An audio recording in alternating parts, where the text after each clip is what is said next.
ఓం మహాగణాధిపతయే నమః. ఓం గురుభ్యో నమః. ఓం శ్రీమాత్రే నమః. పరమేశ్వర స్వరూపమైనటువంటి జ్యోతిష, వాస్తు మరియు ఇతర అనేకమైనటువంటి శాస్త్రములను మనకు అందించినటువంటి మహర్షులకి నమస్కారం. హయగ్రీవ హయగ్రీవ హయగ్రీవేతియో వదేత్తస్య నిస్సరతే వాణి జనుకన్యా ప్రవాహవత్. అరుణాం కరుణాతరంగితాక్షీం ధృతపాశాంకుశపుష్పబాణచాపాం అనిమాదిభిరావృతాం మయూకైః అహమిత్యేవ విభావయే భవానీం. శ్రీమాత్రే నమః. ప్రేక్షకులకి ఆ లలితాంబిక అమ్మవారి యొక్క అనుగ్రహం పరిపూర్ణంగా కలగాలని మనస్ఫూర్తిగా కోరుకుంటూ మనం ఈరోజు గురువు యొక్క మార్పు, మనకి మేజర్ ప్లానెట్స్ అయినటువంటి రాహు కానీ, కేతువు కానీ, గురువు కానీ, శని కానీ మారినప్పుడు మేజర్ చేంజెస్ జరుగుతూ ఉంటాయి. ఆ రకంగా మే 15వ తేదీ నుంచి గురువు వృషభ రాశి నుంచి మిథున రాశిలోకి మారుతున్నాడు.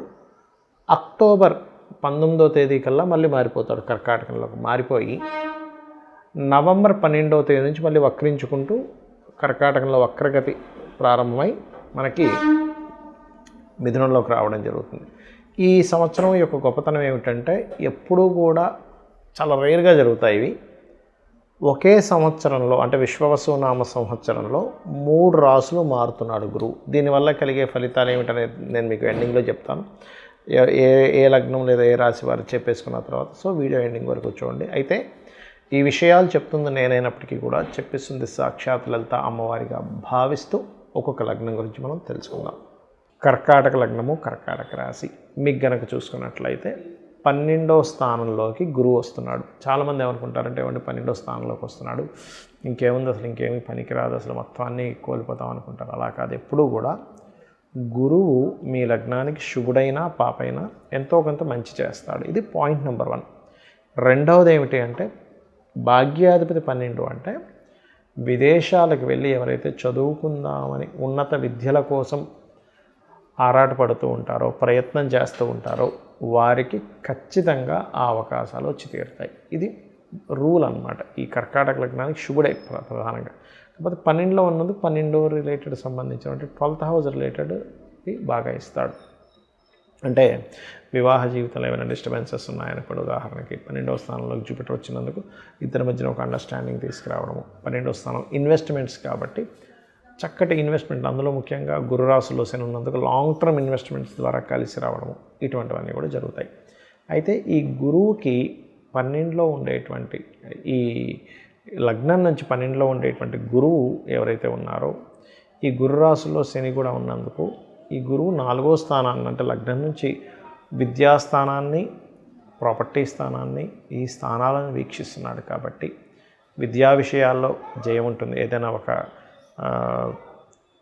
ఇన్వెస్ట్మెంట్ చేసి మనం ఏదైనా ఒక వ్యాపారాన్ని నిర్మిద్దాం అనుకుంటున్నాం, దానికి బాగుంటుంది గురువు 12లో ఉన్నందుకు. అదేవిధంగా మరొక విషయం ఏంటంటే కొత్త ఇన్వెస్ట్మెంట్స్, ఇప్పుడు చూడండి మనం లాంగ్ టర్మ్ ఇన్వెస్ట్మెంట్స్ కొన్ని చేస్తూ ఉంటాం. అయ్యో ఇప్పుడు మనం ఇన్వెస్ట్మెంట్ చేయాలా లేదా అని 100 సార్లు ఆలోచిస్తూ ఉంటాం. గురువు ఎప్పుడైతే భాగ్యాధిపతి 12వ స్థానంలో ఉన్నాడో ఇప్పుడు చేసేటువంటి ఇన్వెస్ట్మెంట్స్ ద్వారా భాగ్యం వస్తుంది అనేటువంటిది అర్థం. అయితే ఇక్కడ శని కూడా ఉన్నాడు అనేది దాన్ని డిస్పోజిషన్ సిస్టమ్ అంటాం. దాన్ని మనం ప్రధానంగా అర్థం చేసుకోవాలి. సో లాంగ్ టర్మ్ ఇన్వెస్ట్మెంట్స్ ఖచ్చితంగా యోగిస్తుంది. ఇక మీరు నిత్యము చేయవలసినటువంటి సుబ్రహ్మణ్యేశ్వర స్వామి ఆరాధన చేసుకోండి. చాలామంది అడుగుతున్నారు, ఏమండి ఈ సంవత్సరం గురువు అతిచారంలో ఉన్నాడు కదా, అంటే సంవత్సరం పాటు ఒక రాశిలో ఉండవలసినటువంటి గురువు ఒకే సంవత్సరంలో 3 రాశులు మారుతున్నాడు. గురువుని మనకి ఆస్ట్రాలజీలో జీవుడుగా చెప్తారంటే ప్రజలు, జీవులు, జీవనంలో ఉన్నటువంటి ప్రతిదీ కూడా గురువే, జీవకారకుడు. అందుకే మనకు చూడండి కరోనా వచ్చినప్పుడు కూడా మీరు అప్పుడున్న ప్లానటరీ పొజిషన్స్ని కనుక గమనించినట్లయితే శని గురువులు కలిసి మకరంలో ఉన్నారు. జీవకారకుడైన గురువు నీచబడి శనితో కలిసి ఉండడం వల్ల దానికి ప్రామాణికమైన ఒక శ్లోకం కూడా మనం అప్పట్లో చెప్పుకున్నాము, ఎందుకు ఇటువంటి విపత్తులు వచ్చాయనేది. అయితే మరి ఈసారి అలాంటి రోగాలు ఏమైనా వస్తాయా అంటే రోగం అనేటువంటిది రాదు అనేటువంటిది మనం ఆల్రెడీ 40 రోజుల క్రితమే చెప్పుకున్నాం. ఇది విశ్వవసునామ సంవత్సరం ప్రారంభంలోనే. కాకపోతే యుద్ధాలు లాంటివి వస్తాయి, కొంచెం జల సంబంధించిన యుద్ధాలు ఎక్కువగా వస్తాయి అని చెప్పుకున్నాం. అయితే ఈ జల సంబంధించిన యుద్ధాలతో పాటు జల రాసుల్లో ఈ కుజుడు శని ఉన్నారు కాబట్టి జలంలో ఉండేటువంటి కొన్ని జీవరాశులకి చాలా ఇబ్బంది కలగనుంది. జల యుద్ధాల మూలంగా కావచ్చు, అణుబాంబు పేలడం వల్ల కావచ్చు, జలంలో ఉండేటువంటివి చాలా మటుకు ఇబ్బంది అవుతుంది. అదేవిధంగా గురువు ఎప్పుడైతే 3 రాసులు మారుతున్నాడో, అంటే వృషభం నుంచి మళ్ళీ మిథునము నుంచి మళ్ళీ కర్కాటకం, మళ్ళీ వెనక్కి రావడం అంటే ఏమిటి, జీవుల యొక్క మార్పుల్ని చూపిస్తుంది. అంటే ఒక ఈ యుద్ధ సంబంధించినటువంటి ప్రభావం వల్ల ఉన్నటువంటి ప్రజలు ఇక్కడ కాదు, ఇక్కడ నుంచి ఇంకో దగ్గరికి వెళ్తే మనం సేఫ్గా ఉంటామేమో అనేటువంటి దాన్ని ఒక సేఫ్ జోన్లోకి వెళ్ళడం, అలా కాదని కొంత సముద్ర తీర ప్రాంతాల వైపు ఉండేటువంటి వారు, ముఖ్యంగా మనకి పాకిస్తాన్కి సరిహద్దుల్లో ఉండేటువంటి వారు, ఢిల్లీ లాంటి ప్రాంతాల్లో ఉండేటువంటి వారు, లేదా ఇటువైపు అంటే మన ఇండియాకి ఇరువైపులా ఉండేటువంటి తూర్పు పడమర వైపుల్లో ఉండేటువంటి సముద్ర తీర ప్రాంతం అంటే వైజాగ్, లేనట్లయితే వెస్ట్ బెంగాల్ కావచ్చు, అదేవిధంగా మనకి ఒరిస్సా కావచ్చు, ఇటువైపు రాజస్థాన్, ఇటువైపు ఉండేటువంటి వారు కాస్త పరుగులు తీయాల్సిన పరిస్థితి వస్తుంది అనేటువంటి చూపిస్తుంది. అంటే వాళ్ళు సేఫ్ కోసం,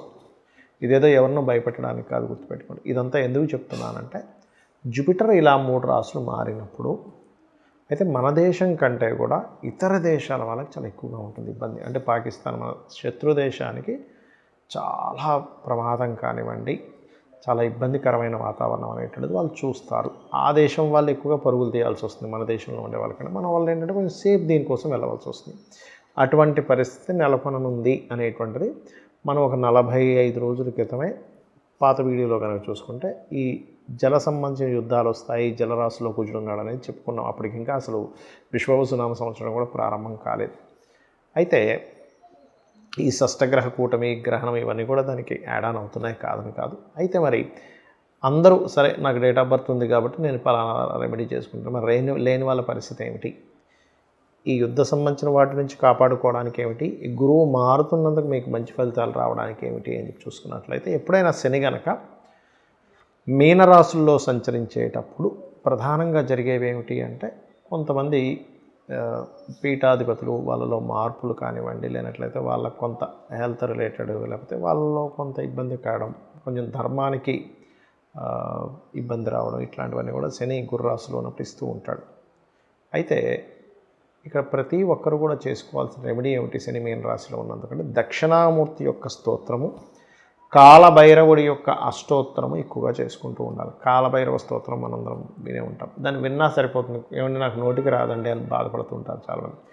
చక్కగా మీరు ప్రశాంతంగా మీరు విన్నారంటే కాలభైరవ అష్టకము, కాలభైరవుడు ఈ కాలంలో జరిగేటువంటి ఏవైతే విపత్తులు ఉంటాయో ఆ విపత్తుల నుంచి మిమ్మల్ని కాపాడడం జరుగుతుంది, గుర్తుపెట్టుకోండి.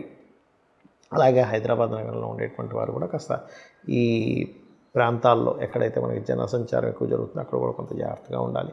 పుణ్యక్షేత్రాలు, అదేవిధంగా ఈ ప్రార్థనా స్థలాల మీద కూడా ఎఫెక్ట్ అనేటువంటిది ఉంది కాబట్టి ప్రార్థనా స్థలానికి వెళ్ళేటువంటి వారు ముఖ్యంగా మంగళవారాలు, గురువారాలు మరింత జాగ్రత్తగా ఉండాలి, గుర్తుపెట్టుకోండి. అదేవిధంగా మరి ఇంకేం రెమెడీస్ చేసుకుంటే బాగుంటుంది అంటే, గోవులకి బెల్లం తినిపించడం కానివ్వండి, గురు మంత్రము మీ గనక మీ గురువుల ద్వారా ఎవరి ద్వారా అయినా మీకు గురుమంత్రం లభించినట్లయితే గురుమంత్ర జపం చేసుకోవడము, దక్షిణామూర్తి స్తోత్రము, దత్తాత్రేయుడి యొక్క చరిత్ర చదువుకోవడము, వీలున్నప్పుడల్లా కూడా కాస్త గురుగ్రహం దగ్గర శనిగ్రహం దగ్గర దీపారాధన చేయడము, గోవులకి బెల్లం తినిపించడము, ఇవి చేయండి. ఖచ్చితంగా మీరు మీ యొక్క కుటుంబము సేఫ్గా ఉంటుంది. మనందరము కూడా ఆ యొక్క అమ్మవారి అనుగ్రహంతో సురక్షితంగా ఉండాలని మనస్ఫూర్తిగా కోరుకుంటూ శ్రీమాత్రే నమః.